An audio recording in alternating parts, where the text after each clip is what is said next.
Hello students. So in the previous lecture we did Biot-Savart's law and one application of Biot-Savart's law, that is we have to find magnetic field due to current carrying wire. Okay. Now today we will do the next application of Biot-Savart's law, that is we have to find the magnetic field due to a circular loop carrying current. कोई भी एक circular loop है उसकी वजह से मुझे क्या निकालना है, मैग्नेटिक फील्ड निकालना है. ठीक है, कहाँ पर, इसके एक्सिस पे. सपोज ये मेरे पास सर्कुलर लूप है. क्लियर, ये मेरे पास एक सर्कुलर लूप है और हम अपनी कन्वीनियंस के लिए क्या ले रहे हैं, circular loop perpendicular to the plane of paper. Suppose आपकी ये कॉपी है तो इसके परपेंडिकुलर, ये जो डॉटेड लाइन है इसका मतलब ये पेपर के अंदर वाली साइड है, इतना हाफ पोर्शन इसका, और ये पेपर के बाहर वाली side. And we have to find magnetic field at this point. इस पी पॉइंट पे मुझे, यहाँ पर पी पॉइंट पे जो इसके ऐसे परपेंडिकुलर है, एक्सिस पे है, यहाँ पर हमें क्या निकालना है, मैग्नेटिक फील्ड. और ये पी पॉइंट हमने कहाँ लिया है, ये सपोज पेपर में है. क्लियर, आपकी कॉपी में जब आप बनाओगे दैट मीन्स कॉपी में कैसे होगा कि ये सर्कल, ये जो सर्कल है ये हाफ कॉपी के सपोज अंदर है पेज के और हाफ बाहर है. क्लियर, और तो उसका पी पॉइंट कहाँ आएगा, पेज पे आएगा, प्लेन पे. Clear, and we have to find magnetic field at this point. तो इस सर्कुलर लूप में करंट फ्लो कर रहा है. ठीक है, करंट फ्लो कर रहा है. तो जो ऊपर वाला करंट एलिमेंट है डीएल, अब बायो-सावर्ट्स लॉ लगाना है तो हमें करंट एलिमेंट की बात करनी होगी. पूरे सर्कल से इस पॉइंट से यहाँ पर कुछ मैग्नेटिक फील्ड होगा, इस पॉइंट पे अलग मैग्नेटिक फील्ड होगा, इस पॉइंट पे अलग होगा. तो हम टू एक्सट्रीम पॉइंट्स ले लेते हैं. ठीक है, तो जो टॉप मोस्ट पॉइंट है वहां पर डीएल, वहां करंट की डायरेक्शन क्या है, आउटवर्ड. ठीक है ना, यहाँ करंट की डायरेक्शन क्या है, करंट बाहर की तरफ आ रहा है. क्लियर, अगर आपके ये सर्कुलर कॉइल आप मानोगे तो इस डायरेक्शन में करंट कहाँ आ रहा है, बाहर की तरफ, और नीचे की तरफ करंट कहाँ जा रहा है, अंदर की तरफ. क्लियर, तो करंट ऐसे मूव कर रहा है. दैट मीन्स अगर कोई पी पॉइंट से खड़ा होकर देखे, कोई पी पॉइंट पे देख रहा है उस तरफ, तो ये करंट कैसे मूव करेगा, उसके लिए एंटी क्लॉकवाइज मूव करेगा. क्लियर, पी पॉइंट से इस सर्कल की तरफ देखे, कोई यहाँ से इस सर्कल की तरफ देखे तो करंट कैसे मूव करेगा, एंटी क्लॉकवाइज मूव करेगा. So due to this circular loop we have to find magnetic field at this point. So the plane of coil is considered perpendicular to the plane of paper such that the direction of magnetic field can be visualized on the plane of paper. ये मैं आपको बता चुका हूँ. Current element DL has an outward coming current on the top of the loop. Top of the loop पे current कैसे आ रहा है, outward to the plane of paper. आप जैसे जो कॉपी पे आप देख रहे हैं, ठीक है ना, तो उसके हिसाब से कहाँ है, करंट आउटवर्ड है, ऊपर की तरफ, और यहाँ कहाँ है, नीचे वाले पोर्शन में inward. So if S is the position vector of point P relative to the current element then from the Biot Savart law. Suppose इस करंट एलिमेंट का इस पी पॉइंट से यहाँ निकालना है तो हमें क्या करना होता है, इस पोजिशन वेक्टर की बात करते हैं. इस करंट एलिमेंट का यहाँ पर पी पॉइंट पे कितनी डिस्टेंस है, क्या पोजीशन वेक्टर, एस से डिनोट करेंगे. ठीक है, तो हमारे पास बायो-सावर्ट्स लॉ क्या बोलता है, डीबी कितना होगा यहाँ पर, small magnetic field due to this small current element, that is equal to mu not upon 4 pi ideal sine theta by S square. And we know this D L and S. अब theta किसके बीच में होता है, current element और position vector के बीच में. ठीक है, जब मैंने बोला कि ये perpendicular to the plane of paper है और पी पॉइंट हम ऐसे कंसिडर कर रहे हैं ताकि पी पॉइंट कहाँ है, प्लेन ऑफ पेपर में विजुअलाइज्ड हो, that means the angle between DL and S is 90 degree. Angle DL और एस के बीच में कितना हो जाएगा, 90 डिग्री, क्योंकि डीएल करंट एलिमेंट किस पे है, सर्कुलर लूप पे. ठीक, और यहाँ से एस क्या है, उसके परपेंडिकुलर पोजीशन वेक्टर जा रहा है. ठीक है ना, इसके क्या जा रहा है, परपेंडिकुलर पोजीशन वेक्टर जा रहा है. So since DL is perpendicular to S, so theta is 90 degree, तो हमारे पास साइन 90 क्या हो जाएगा, 1, and we are left with this. Now the field DB lie in the plane of paper. तो इस एलिमेंट की वजह से कुछ फील्ड होगा. क्लियर, फील्ड होगा, उसकी डायरेक्शन कैसे होगी, इस एलिमेंट की वजह से फील्ड कहाँ होगा, पी पॉइंट पे. यहाँ पर करंट है, ठीक है, इस डीबी ये लूप पे, यहाँ आउटवर्ड नॉर्मल पे कुछ करंट है. तो करंट अगर इस डायरेक्शन में है, आउटवर्ड की डायरेक्शन में, तो concentric circles will give the magnetic field. Clear, तो इस पी पॉइंट पे मैग्नेटिक फील्ड कहाँ होगी, इसकी side. So the field dB lies in the plane of paper and is perpendicular to S and shown by P Q. तो जो P होगा, जो डीबी होगा, जो फील्ड होगा, that lies in the plane of paper and is perpendicular to S. ये जो position vector है इसके परपेंडिकुलर, पोजीशन वेक्टर कहाँ है, हमने ये सर्कुलर लूप लिया था, सर्कुलर लूप में ये पोजीशन वेक्टर था, ठीक है। और प्लेन ऑफ पेपर में कहाँ है, प्लेन ऑफ पेपर में डीबी कहाँ होगा, it is shown by this P Q, इस पी क्यू की डायरेक्शन में होगा dB. Let phi be the angle between OP and CP. Suppose ये फाई एंगल बना रहा है पोजीशन वेक्टर और ये एक्सिस जो कि आर डिस्टेंस पे है, फाई एंगल बना रहा है, तो ये एंगल फाई है, दिस इज 90 पूरा, this is 90 minus phi, this is 90, so this is phi, this is also phi, ठीक है। ये ज्योमेट्रिकल है, simple. So dB can be resolve into two components. अब यहाँ डीबी है इस डायरेक्शन में, ये पी क्यू किसकी वजह से है, लोअर मोस्ट पार्ट की वजह से, और पी क्यू डैश किसकी वजह से है, अपर वाले करंट एलिमेंट की वजह से। क्लियर, डीबी और ये एंगल कितना है, फाई। तो डीबी को हम दो कंपोनेंट्स में रिजॉल्व कर देंगे। फाई डीबी के साथ वाला क्या होगा, डीबी कॉस थीटा, और डीबी के सामने वाला क्या होगा, डीबी साइन थीटा। ऐसे ही ये डीबी है इधर due to this lower current element, तो डीबी और फाई, तो इसमें क्या हो जाएगा, फाई के साथ डीबी कॉस थीटा और यहाँ क्या होगा, डीबी साइन थीटा।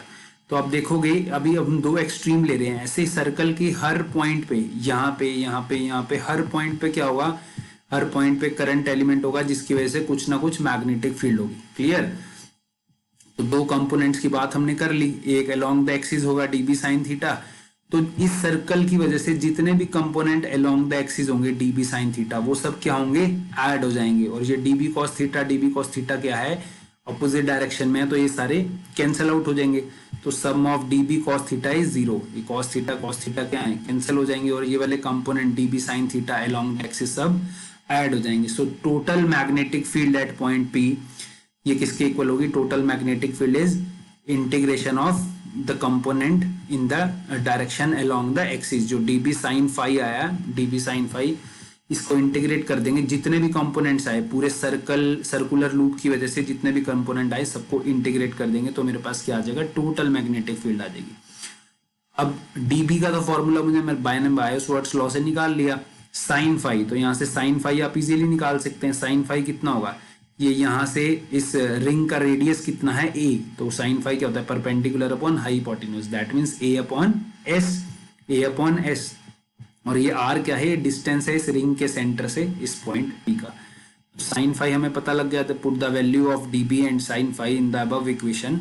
सो मेरे पास डीबी और साइन फाई की जब मैं वैल्यू पुट कर दूंगा तो मेरे पास क्या आ जाएगा, ये कांस्टेंट है mu not upon 4 pi I by A, एक साइन फाई में ए अपॉन एस आया था और पहले से एस स्क्वायर था, तो एस क्यूब हो जाएगा, और इंटीग्रेशन में क्या बचेगा, डीएल। ठीक है, अभी एक स्मॉल एलिमेंट है डीएल, ये डीएल का इंटीग्रेशन क्या होगा, दैट मीन्स सारे छोटे छोटे एलिमेंट्स पूरे रिंग के हम ऐड अप कर देंगे। जब सारे छोटे छोटे एलिमेंट्स पूरे ऐड अप कर देंगे स्मॉल एलिमेंट्स को, तो मेरे पास क्या आएगा, सरकमफेरेंस आ जाएगा सर्कल का।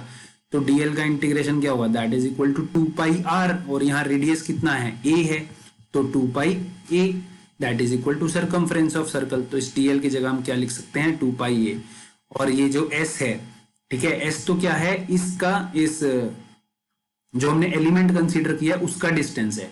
जो आपको सपोज डेरिवेशन में हमें गिवन है, स्टार्टिंग में क्या गिवन है कि एक पर्टिकुलर सर्कल है, उस सर्कल का रेडियस पता है और सेंटर से उसका डिस्टेंस पता है, आर डिस्टेंस पे, ठीक है। तो हम एस को ए और आर की टर्म्स में लिख सकते हैं, कैसे, पाइथागोरस थ्योरम से A square is A square plus R square, ठीक है ना, A square is A square plus R square.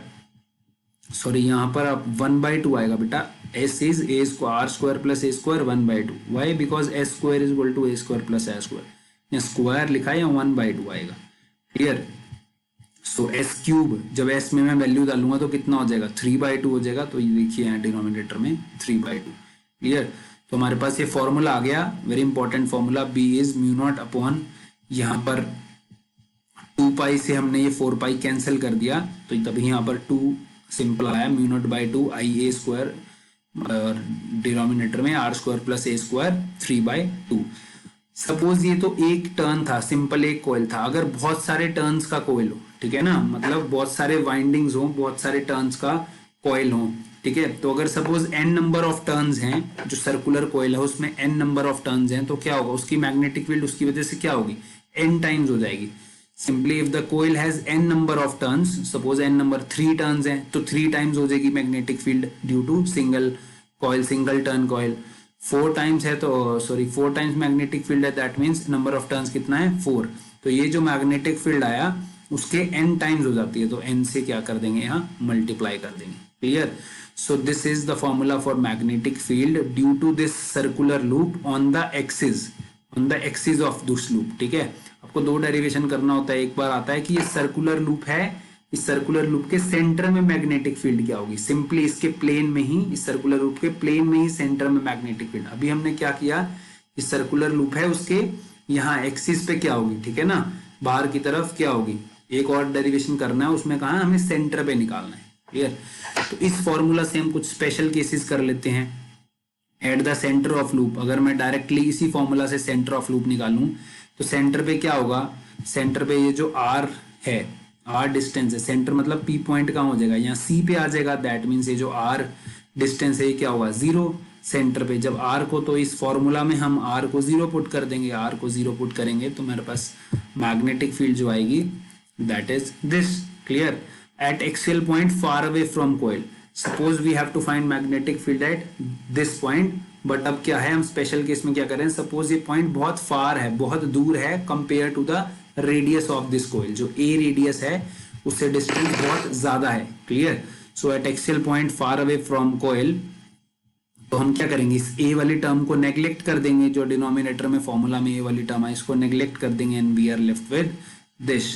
And at axial point equal to the radius of coil, और जब R is equal to A हुआ, suppose जितना radius है कोयल का उतने ही डिस्टेंस पे हमने मैग्नेटिक फील्ड निकालना है, तो R is equal to A रख देंगे फॉर्मूला में। यहाँ जो फॉर्मूला आया था R square plus A square 3/2 आया था, तो R is equal to A कर देंगे, तो A square plus A square, and we are left with this formula. So these are some special case might be asked in MCQs. So like this we have to find the magnetic field. Now what is the direction of magnetic field? Clear? Direction की बात करें, so the magnetic field is uniform at the center of the loop, but is as we move away from the center, the concentric circles become larger and behave like a bar magnet having north and south pole. तो जैसे मैंने आपको बताया कि ये current clockwise move कर रहा है, ठीक है, तो क्लॉकवाइज करंट है, ऐसे ऐसे मैग्नेटिक फील्ड होगा, ठीक है ना, यहाँ करंट मूव कर रहा है, इसमें कॉन्सेंट्रिक सर्कल बनेंगे, तो सेंटर में तो क्या है यूनिफॉर्म है, और जैसे जैसे हम दूर जाते जा रहे हैं वैसे वैसे क्या होगा, कॉन्सेंट्रिक सर्कल बड़े होते जाएंगे। क्यों? क्योंकि magnetic field is inversely proportional to distance. मैंने आपको लास्ट लेक्चर में भी बताया था, magnetic field is inversely proportional to a, B is directly proportional to 1/a, हमने एक रिजल्ट निकाला था। क्लियर? तो इसका जो बेसिकली डायरेक्शन है कि ये किसकी तरह, ये करंट कैरिंग लूप है, मैं आगे भी पढ़ाऊंगा आपको। ये करंट कैरिंग लूप एक मैग्नेट की तरह एक्ट करता है, जिसका नॉर्थ और साउथ पोल होता है, ठीक है, और इसका जो डायरेक्शन है वो हम क्लॉक रूल से डिस्क्राइब करते हैं। So what is clock rule? This rules gives the polarity of any face of circular current loop. तो सर्कुलर करंट लूप के दो फेस हैं, ठीक है, अगर ये सर्कुलर लूप है, क्लियर, एक फेस तो ये है जहां से आप देख रहे हैं इसको, और एक फेस ये है जहां से मैं देख रहा हूं। तो अगर आप देख रहे हैं सपोज, और ये इसमें करंट एंटी क्लॉकवाइज मूव कर रहा है, ठीक है, और आप देख रहे हैं सामने से इसमें करंट एंटी क्लॉकवाइज मूव कर रहा है, दैट मीन्स जो आपकी तरफ वाला फेस है वो नॉर्थ फेस होगा। और अगर मैं देख रहा हूं उसी करंट को, तो मेरे लिए वो कैसे मूव कर रहा है, क्लॉकवाइज मूव कर रहा है, आपके लिए वो एंटी क्लॉकवाइज मूव कर रहा है, और मेरे लिए कैसे मूव कर रहा है, क्लॉकवाइज। तो मेरी तरफ से अगर मैं देखूंगा ये क्लॉकवाइज करंट, मतलब दिस इज साउथ पोल। तो ये चीज याद रखनी है, anticlockwise current north pole, anticlockwise current is this, ये एंटी क्लॉकवाइज मूव कर रहा है तो ये एन बनाया हुआ है, ठीक है, and clockwise current is this south pole. तो अगर अपने फेस की तरफ से देखते हुए हमारे को वो, जैसे आप देख रहे हैं सर्कुलर कॉइल में और आपको करंट वहां क्लॉकवाइज दिखे, दैट मीन्स क्या होगा, तो आपकी तरफ वाला फेस क्या होगा, साउथ पोल, और उसके ऑपोजिट फेस क्या होगा, नॉर्थ पोल, ठीक है ना। सिंपली इसके दो ही तो फेस हैं, एक ये फेस है इधर से देख रहे हैं और एक इधर से देख रहे हैं, तो अगर एक क्लॉकवाइज एक में करंट घूम रहा है तो ऑब्वियसली दूसरे जो उधर से देखेगा उसको वो एंटी क्लॉकवाइज दिख रहा होगा। क्लियर? तो clockwise means south pole, anticlockwise means north pole, and the variation of magnetic field along the axis of circular current loop is given by this graph. Clear? तो एक graph है that gives the variation of magnetic field along the axis of current carrying circular loop. So now we have to find magnetic field at the center of circular current carrying loop. Loop के centre पे एक हमारे पास current carrying loop है plane में, उसी के centre पे क्या निकालना है मुझे, मैग्नेटिक फील्ड निकालना है। क्लियर? करंट कैसे मूव कर रहा है इस कॉइल में, करंट क्लॉकवाइज मूव कर रहा है। क्लियर? करंट कैसे मूव कर रहा है, क्लॉकवाइज मूव कर रहा है। तो अगर सपोज मैं इसके अपर वाले पोर्शन में देखूं, करंट अगर इस डायरेक्शन में मूव कर रहा है तो मैग्नेटिक फील्ड कैसे होगी, ऐसे कॉन्सेंट्रिक सर्कल, दैट मीन्स अंदर से कहाँ होगी, into the plane of paper, और बाहर की तरफ out of the plane of paper. आप राइट हैंड थंब रूल लगा के देख लीजिए किसी भी एलिमेंट पे। तभी यहाँ मैंने क्रॉस बनाया, मैंने आपको प्रीवियस लेक्चर में बताया था, क्रॉस मीन्स मैग्नेटिक फील्ड की डायरेक्शन कहाँ है, into the plane of paper. अगर डॉट होता तो मैग्नेटिक फील्ड की डायरेक्शन कैसी होती, out of the plane of paper. और वो कब होता, जब करंट एंटी क्लॉकवाइज होता। करंट क्लॉकवाइज है, आप राइट हैंड थंब रूल लगाइए और इस पॉइंट पे मैग्नेटिक फील्ड की डायरेक्शन देखिए, मैग्नेटिक फील्ड की डायरेक्शन कहाँ है, into the plane of paper. Derivation बहुत सिंपल है, हमें मैग्नेटिक फील्ड निकालना है बायो-सावर्ट लॉ का यूज करके। तो एक स्मॉल करंट एलिमेंट ले लिया dl, तो dl और यहाँ पोजीशन वेक्टर कितना है r, रेडियस हमेशा इस एलिमेंट के क्या होगा, परपेंडिकुलर होगा। ठीक है ना, हमें पता है रेडियस हमेशा परपेंडिकुलर रहता है सर्कमफेरेंस में। So according to Biot Savart's law the field at point P is given by this, and we know theta is the angle between dl and r, and theta is 90 degree here, तो sine 90 क्या होगा 1, and we are left with this. तो अब ये एक current element है dl, ऐसे सारे बहुत सारे सबकी वजह से क्या होगा, यहाँ पर मैग्नेटिक फील्ड सेंटर पे कहाँ होगी, into the plane of paper, सारी ऐड हो जाएगी। तो टोटल मैग्नेटिक फील्ड क्या होगा, basically simple integration of this magnetic field. तो बाकी सब ऐसे कांस्टेंट है, क्या चेंज, सिर्फ चेंज होगा इंटीग्रेशन किस पे होगा, dl पे।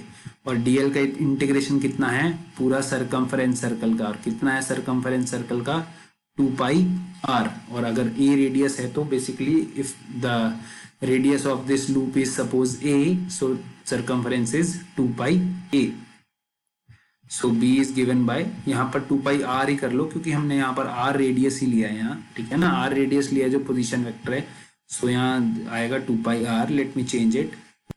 सो circumference of circle is 2 pi r, और यहाँ 2 pi r की वैल्यू डालेंगे तो हमारे पास क्या आ जाएगा, b is mu naught i by 2r। ठीक है, mu naught I by 2r। और अगर म्यू नॉट अपॉन 4 पाई की टर्म्स में आपको फॉर्मूला याद करना है तो बेसिकली यहाँ एक r से r कैंसिल हो जाएगा, कितना हो जाएगा, mu not upon 4 pi 2i by r। और अगर n नंबर ऑफ टर्न्स हैं इस सर्कुलर लूप के, n नंबर ऑफ टर्न्स हैं तो n टाइम्स क्या हो जाएगी, मैग्नेटिक फील्ड हो जाएगी। क्लियर, n से मल्टीप्लाई हो जाएगा if the coil has n number of turns. ये मैग्नेटिक फील्ड का फॉर्मूला बिल्कुल वही सेम आया जो भी हमने सर्कुलर लूप किया था एक्सिस पे, और हमने फिर बोला था कि ये सपोज ये जो पॉइंट है पी पॉइंट, ये सेंटर पे है। ठीक है, उसकी वजह से भी हमारे पास यही सेम फॉर्मूला आया था। सो this is magnetic field at the centre of circular current carrying loop.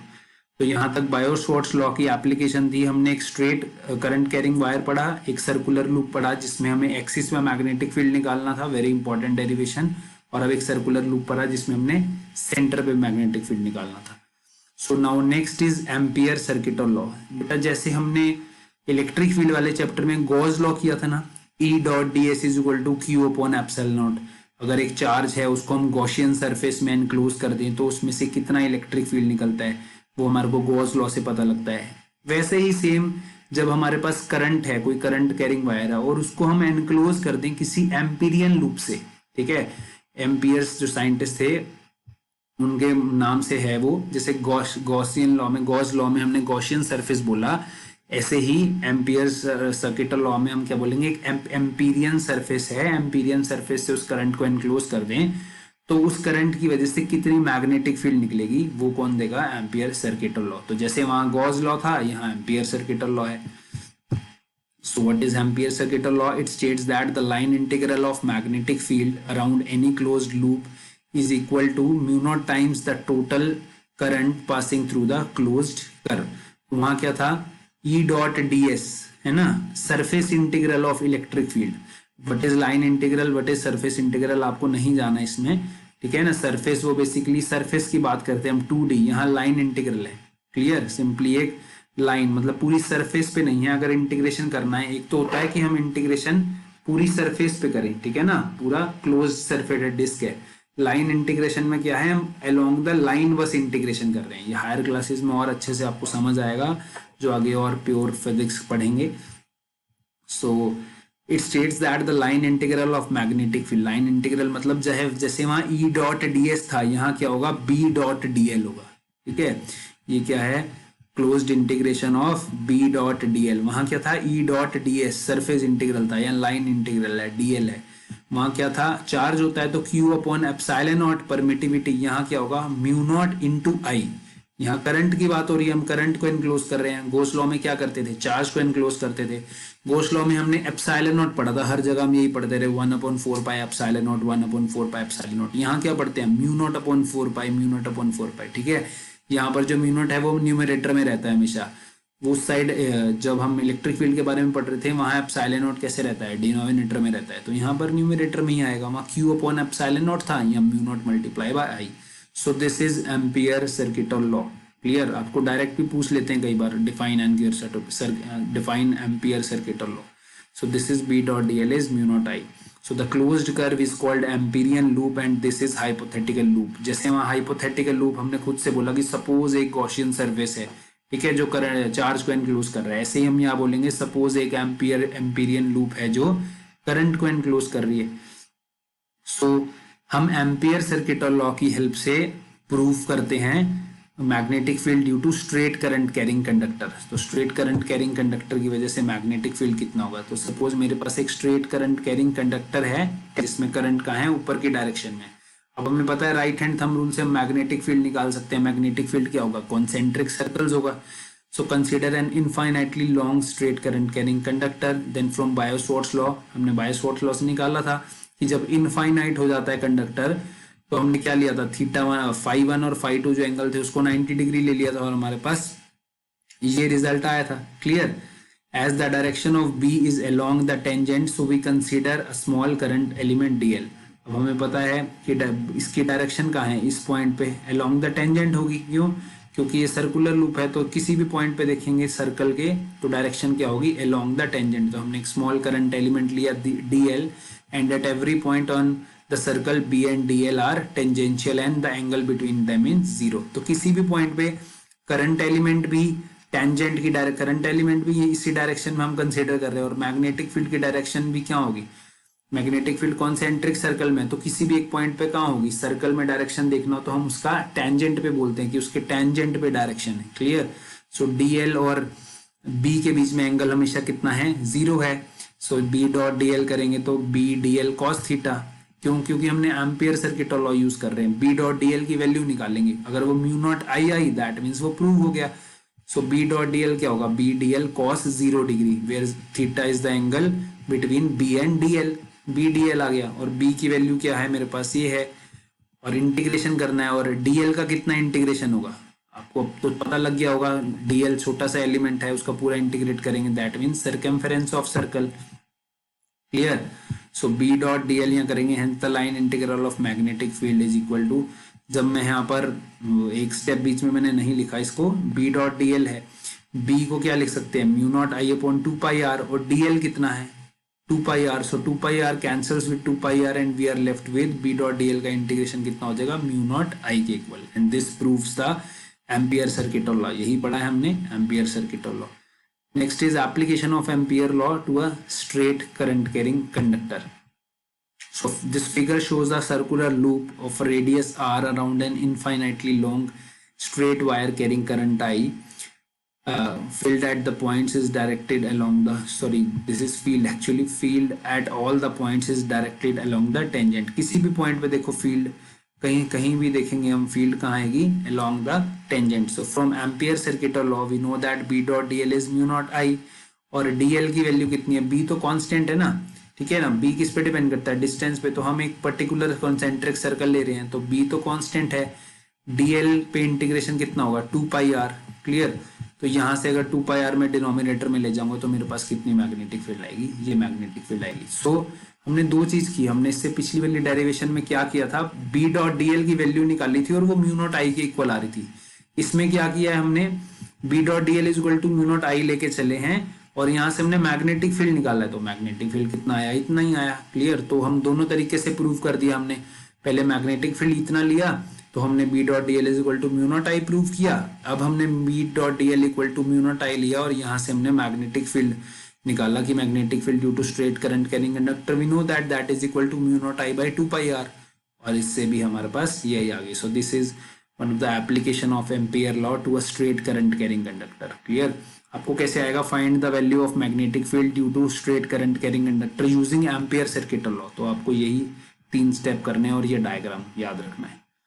Clear? So next is magnetic field inside a straight solenoid. ये भी एक तरह का एप्लीकेशन है किसका? एम्पियर सर्किट लॉ का। तो सोलेनॉइड क्या होता है? Solenoid means an insulated copper wire woundly closely in a form of helix. Basically आपने स्प्रिंग देखा है ना, solenoid is like a spring, ठीक है ना। Magnetic field is uniform everywhere inside and zero outside. आपने क्लास 10th में भी किया होगा। ये देखो, ये है सोलेनॉइड, ये है ना सोलेनॉइड, एक स्प्रिंग की शेप में है। इसकी वजह से अगर इसमें करंट फ्लो हो, अभी हम एक टर्न की बात कर रहे थे, ठीक है ना, सिंगल मतलब एक सर्कुलर लूप की, अगर ऐसे ये ज्वाइंट हो, ऐसे बहुत सारे सर्कुलर लूप हो, हेलिक्स की फॉर्म में हो, ये हेलिक्स की फॉर्म में हो, अगर स्प्रिंग हो, तो इसकी वजह से भी कुछ मैग्नेटिक फील्ड होता है। और ये सोलेनॉइड बार मैग्नेट की तरह भी एक्ट करता है, मतलब इसका सबसे इधर वाला फेस कुछ नॉर्थ पोल होगा या साउथ पोल होगा और दूसरे वाला ऑपोजिट पोल होगा। That depends on the direction of current. जैसे इसमें करंट यहाँ से अंदर एंटर कर रहा है और यहाँ से बाहर आ रहा है। क्लियर? आप खुद देखिए, अब यहाँ से अंदर एंटर कर रहा है। क्लियर? तो आप अगर इस साइड से देखेंगे, यहाँ खड़े हो गए आप, एस पे खड़े हैं और आप इस साइड से देख रहे हैं, तो आपको करंट कैसा दिखेगा?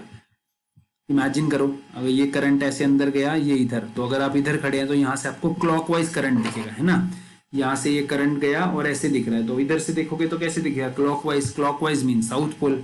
और कोई यहाँ से करंट आया तो यहाँ से करंट कैसे आ रहा होगा? ऐसे बाहर निकला है, ठीक। एंटी क्लॉकवाइज डायरेक्शन में कोई इधर से देखेगा तो उसको कैसे दिखेगा? जैसे करंट एंटी क्लॉकवाइज है, तो ये क्या होगा? North pole. क्लियर? तो एक तरह से सोलेनॉइड बार मैग्नेट की तरह भी एक्ट करती है, और वो हम बाद में पढ़ेंगे, solenoid as a bar magnet. तो इस सोलेनॉइड, इसमें magnetic field due to solenoid में बेसिकली क्या है कि सेंटर पे जो मैग्नेटिक फील्ड है, ये ज्यादा ब्रॉड डायग्राम है, इसमें ये सर्कुलर लूप्स हैं जो पिंक कलर में है, और हर लूप पे क्या है? डायरेक्शन है मैग्नेटिक फील्ड की। बेसिकली क्या है? सपोज ये सिंगल लूप है, ये थंब की वजह से डायरेक्शन मैग्नेटिक फील्ड की क्या होगी? कॉन्सेंट्रिक सर्कल होगी, इसके ऊपर कॉन्सेंट्रिक सर्कल होगी, ऐसे ही नेक्स्ट वाले की कॉन्सेंट्रिक सर्कल होगी। तो ये मैग्नेटिक फील्ड इस पॉइंट पे अगर आप देखें, कोई भी दो सर्कुलर लूप्स के जो स्प्रिंग है उसके 2 सर्कल के बीच में देखें, तो मैग्नेटिक फील्ड इस पॉइंट पे ऊपर की तरफ जा रही है और इस पॉइंट पे नीचे की तरफ। दैट मीन्स इन दोनों के बीच में यहाँ तो मैग्नेटिक फील्ड क्या हो जाएगी? नलीफाई हो जाएगी, जीरो हो जाएगी। ऐसे ही यहाँ पर, ऐसे ही यहाँ पर। क्लियर? तो इनसाइड मैग्नेटिक फील्ड जब हम पूरा टोटल करते हैं उसको, मतलब एवरेज सब करते हैं कि यहाँ वो हो जाएगी, नलीफाई हो जाएगी अंदर। यहाँ पर क्या है? यहाँ पर सिंपली मैग्नेटिक फील्ड इस डायरेक्शन में है और बाहर ऐसे। So from this to this, north से साउथ, ये नॉर्थ पोल, ये साउथ पोल। क्लियर? यहाँ पर ये उससे ऑपोजिट डायग्राम है, मैं इस डायग्राम को समझा रहा हूँ आपको। ये नॉर्थ से यहाँ साउथ, तो बार मैग्नेट की भी मैग्नेटिक फील्ड इसी डायरेक्शन में होती है। तो हमें बेसिकली क्या निकालना है कि कितनी मैग्नेटिक फील्ड, हमने बोला कि सोलेनॉइड की वजह से मैग्नेटिक फील्ड है। अगर एक करंट कैरिंग लूप है, इसमें करंट है तो इसकी वजह से मैग्नेटिक फील्ड है, ऐसे बहुत सारे लगा देंगे तो मैग्नेटिक फील्ड अंदर तो सबकी कैंसिल हो रही है, ठीक है ना। पर यहाँ पर अंदर मीन्स इसके 2 लूप के यहाँ पर एंड पे, इसके अपर मोस्ट पार्ट या लोअर मोस्ट पार्ट पे तो क्या हो रही है? कैंसिल आउट हो रही है। But inside the magnetic field adds up, सबकी वजह से क्या हो रही है? ऐड हो रही है, ठीक है, और यूनिफॉर्म है, सबकी वजह से ऐड हो रही है और यूनिफॉर्म है। So we have to find the value of magnetic field. Basically magnitude निकालना है at point P and at point Q। P और Q पॉइंट पे मुझे क्या निकालना है? मैग्नेटिक फील्ड की वैल्यू निकालनी है। So to determine the magnetic field at point P इनसाइड, consider a rectangular closed path ABCD as Amperian loop. So जो भी हमने मैग्नेटिक फील्ड दिखाया था मैंने आपको, ये वाला, तो इसके अंदर हम ये जो अंदर वाली साइड है, ये P पॉइंट पे निकालना है, तो यहाँ एक एम्पीरियन लूप बना देंगे। क्लियर? इस अंदर वाले पार्ट का, तो वही मैंने यहाँ शो किया आपको। ये अंदर वाले सोलेनॉइड के अंदर वाले पार्ट में ये एक एम्पीरियन लूप ले लेंगे, ये ABCD, ये एक एम्पीरियन लूप लिया। ये P पॉइंट है, ये Q पॉइंट है। सो हमने एम्पीरियन लूप ये क्यों लिया है? एम्पीरियल लूप के लिए क्या होता है, बेसिकली करंट एनक्लोज होना चाहिए। क्लियर। तो हमारी ये सर्कुलर लूप है, सर्कुलर लूप में तो हमने ये वाले करंट यहाँ पर जो अपर पोर्शन है करंट को एनक्लोज कर लिया। क्लियर। तो अब हमें इस एम्पीरियल लूप में क्या एम्पियर सर्किट और लॉ लगाना है, that is mu B dot D L equal to mu naught I. ठीक है। और आई कौन सा होगा, I that is enclosed inside the loop A B C D. वो करंट जो इस loop A B C D के अंदर क्या होगा, एनक्लोज होगा। मैं आपको एक बार दोबारा से वो पिक्चर, सॉरी पिक्चर क्लियर कर देता हूँ दोबारा से आता वो ये वाली। यहाँ पर क्या है, ये जो सर्कुलर लूप्स हैं पिंक कलर में, यहाँ करंट है, तो हमने यहाँ पर एक एम्पीरियन लूप ले लिया है। क्लियर। यहाँ क्या लिया हमने, एक एम्पीरियन लूप ले लिया। So according to this Ampere circuit law B dot D L is mu naught I, where I is the current enclosed inside loop A B C D. अब बी डॉट डी एल निकालना है। Magnetic field inside क्या है, uniform है इस direction में। ठीक है ना।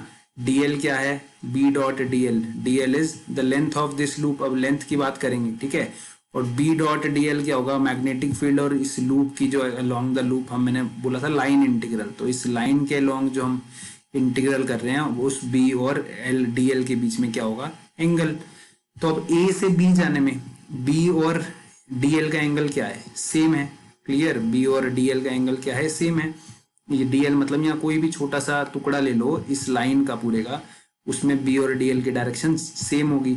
अब हम बी से सी जा रहे हैं, बी से सी जा रहे हैं, तो बी की डायरेक्शन क्या है, मैग्नेटिक फील्ड के इस डायरेक्शन में, और हम कहाँ जा रहे हैं, ऊपर। That means B dot D l में एंगल कितना होगा, बी और डी एल में 90 डिग्री। ठीक। ऐसे ही डी से ए आने में भी होगा 90 डिग्री। और एक रह गया सी से डी। सी से डी में क्या होगा, सी से डी में एंगल तो है कितना, बी इस डायरेक्शन में है अंदर की तरफ, बाहर कहाँ है बी, बाहर तो बी है ही नहीं। ठीक है। बाहर तो मैग्नेटिक फील्ड ही जीरो है, तो B dot D l C से डी के लिए क्या होगा, जीरो।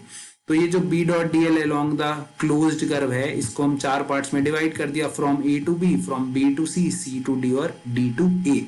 और बी से सी जाने में और डी से ए आने में बी डॉट डी एल की वैल्यू जीरो होगी। क्यों जीरो होगी, क्योंकि थीटा क्या है, 90 डिग्री, यहां से यहां में और यहां आने में। और सी से डी में क्या है, सी से डी में मैग्नेटिक फील्ड ही बाहर जीरो है, तो B dot D l zero होगा। तो हमारे पास बचा गया, हमारे पास सिर्फ एक कंपोनेंट बचा, B dot D L from A to B, B dot D L from A to B, और we can write B D L cos zero from A to B. Cos zero is 1, B is constant in side.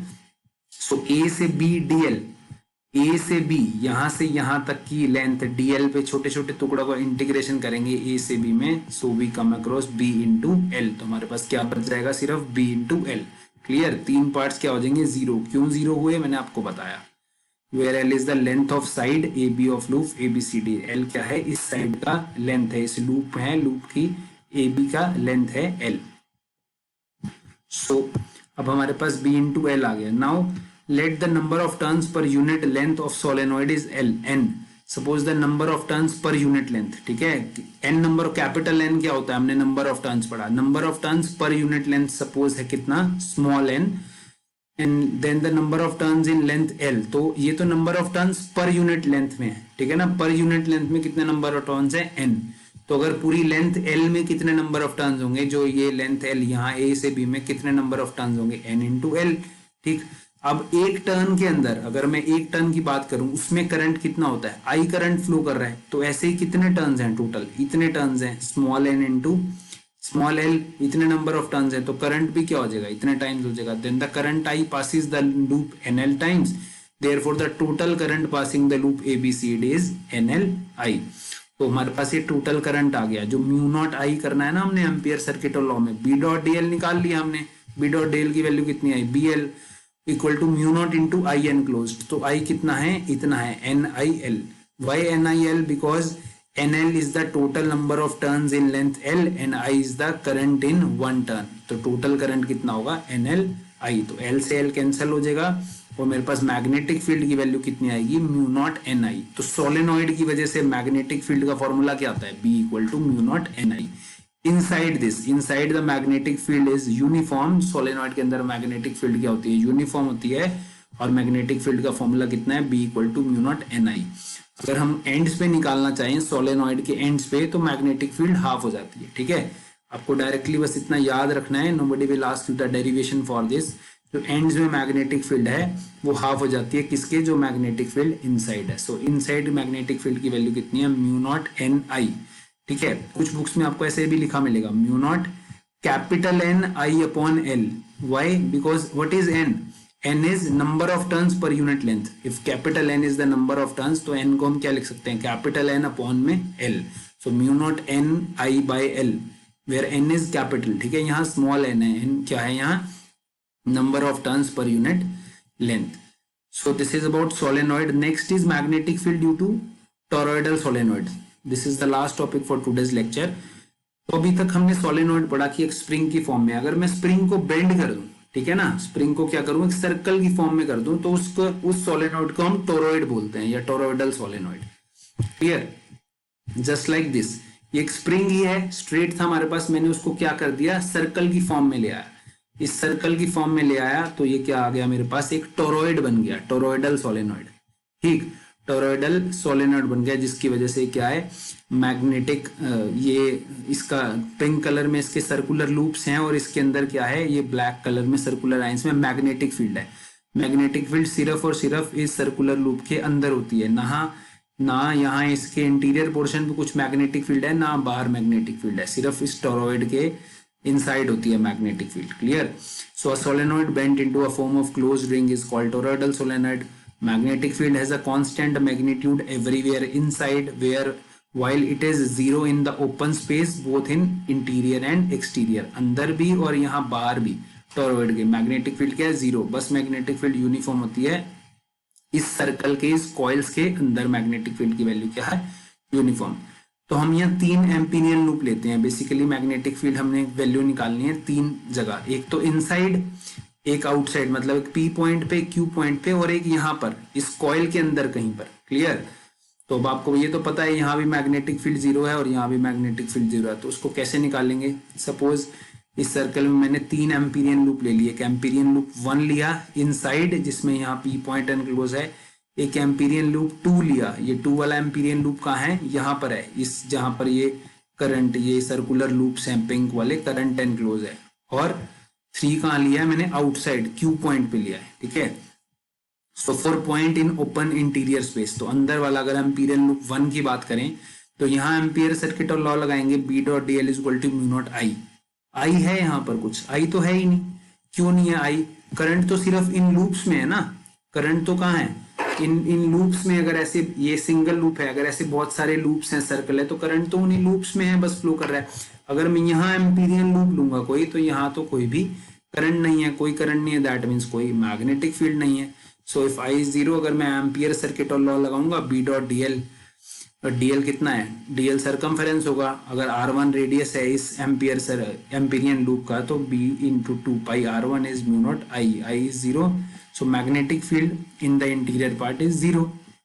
Same अगर हम open space की बात करें, अगर 3 वाला loop लें, सबसे इधर 3, तो 3 वाले लूप में क्या है, यहाँ भी कोई करंट नहीं है, ठीक है ना।